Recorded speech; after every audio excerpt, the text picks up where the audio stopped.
Assalamualaikum warahmatullahi wabarakatuh dan selamat pagi dan salam sejahtera untuk kita semua. Wah, gimana nih kabarnya adik-adik? Semoga sehat selalu ya. Walaupun di masa pandemi seperti sekarang, jangan lupa jaga kesehatan dan jangan lupa banyak-banyak istirahat. Dan kakak pengen tahu nih gimana kabar belajarnya. Semoga semangat terus ya, walaupun kita belajar dari rumah. Oke, sebelum kita lanjut, alangkah baiknya kita berdoa menurut agama dan kepercayaan kita masing-masing. Berdoa dimulai. Selesai. Oke, sebelum kita masuk ke materi, mungkin Bapak akan menjelaskan nih apa yang kita pelajari hari ini. Yang kita pelajari hari ini adalah pengaruh perubahan ruang dan interaksi antar ruang di Asia dan benua lainnya. Oke, next.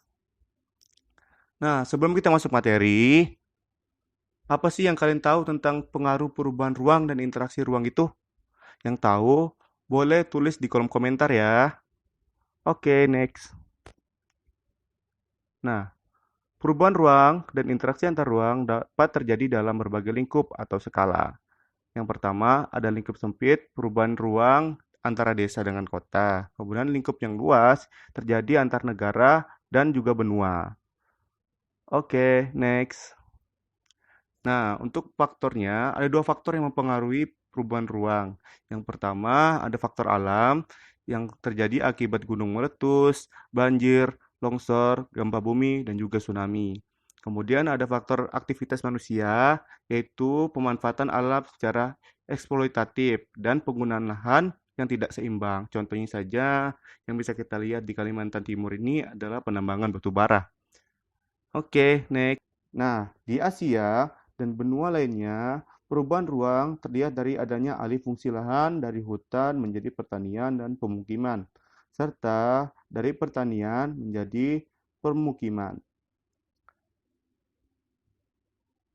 Di Eropa, perubahan tersebut telah berlangsung lama dan meningkat saat revolusi industri.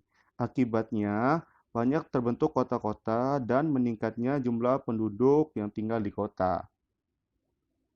Di Asia, perubahan ruang terlihat dari alih fungsi lahan.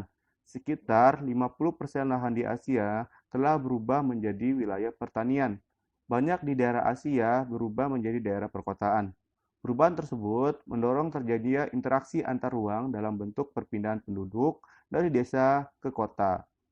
Pada tahun 2015, sekitar 47% penduduk Asia tinggal di daerah perkotaan. Lanjut.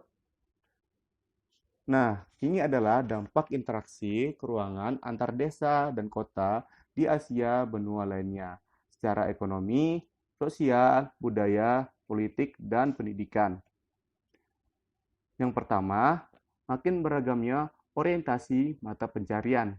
Dari yang berorientasi pertanian, berkembang menjadi industri yang memanfaatkan hasil pertanian. Yang kedua, makin meningkatnya produktivitas pertanian dan adanya teknologi tata guna dan cara bertani yang lebih maju. Kemudian yang ketiga, makin baiknya sarana transportasi antar desa dan kota, sehingga melancarkan mobilitas penduduk dari desa ke kota ataupun sebaliknya. Kemudian, budaya kota biasanya masuk ke desa, baik dalam cara berpakaian, bahasa, seni, dan sebagainya, yang selalu sesuai dengan budaya desa. Kemudian, berkembangnya media massa, yang membuat warga desa semakin melek dengan isu-isu politik yang sedang berkembang, sehingga kesadaran politik warga desa terus meningkat. Kemudian, yang keenam, makin banyaknya guru dan sekolah dibangun di desa, sehingga tingkat pendidikan desa meningkat.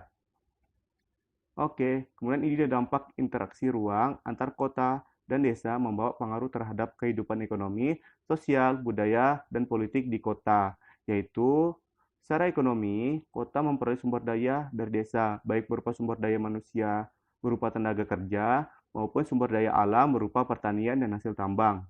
Kemudian, yang kedua, penduduk desa yang bekerja di kota, sebagian tidak menjadi penduduk yang sukses dan sebagian menimbulkan masalah kemiskinan di kota dan dampaknya adalah pemukiman-pemukiman kumuh di kota.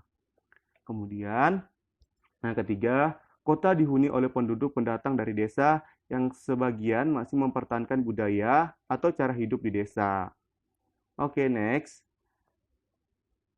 Oke, kemudian ini adalah pengaruh perubahan interaksi ruang antar negara terhadap kehidupan ekonomi, sosial, budaya, politik, dan pendidikan. Oke, yang kita bahas pertama adalah pengaruh perubahan dan interaksi ruang antar negara terhadap kehidupan ekonomi.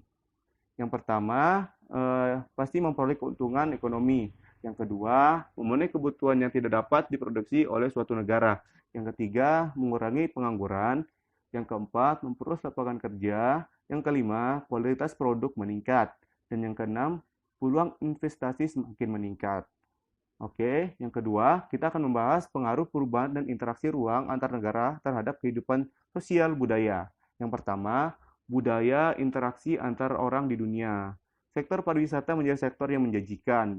Kemudian yang ketiga, pengaruh budaya barat dapat berubah menjadi budaya asli. Kemudian yang keempat, menurunkan kesenjangan sosial.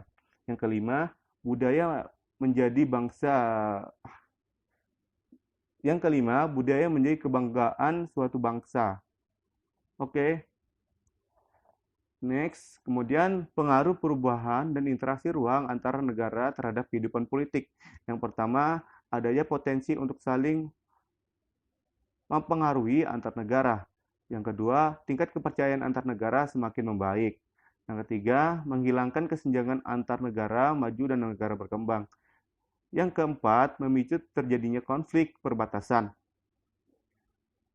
Oke, lanjut. Pengaruh perubahan dan interaksi ruang antar negara terhadap pendidikan. Yang pertama, tarif pendidikan itu meningkat. Yang kedua, angka huruf melek meningkat khususnya di negara-negara berkembang. Kemudian, yang ketiga, teknologi merambah ke berbagai penjuru dunia. Dan yang keempat adalah perkembangan iptek yang semakin maju. Oke, next. Nah, ini ya, ada kata-kata motivasi sedikit untuk adik-adik. Kalau mau menunggu sampai siap, kita akan menghabiskan sisa hidup kita hanya untuk menunggu. Jadi kerjakan apa yang adik kerjakan, tugas dan lain-lain, ya, jangan mau menunggu. Oke, next, thank you. Mungkin kita bisa bertemu lagi di minggu depan.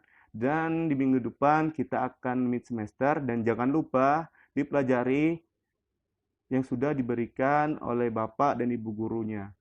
Ya, jangan lupa belajar walaupun di rumah. Oke.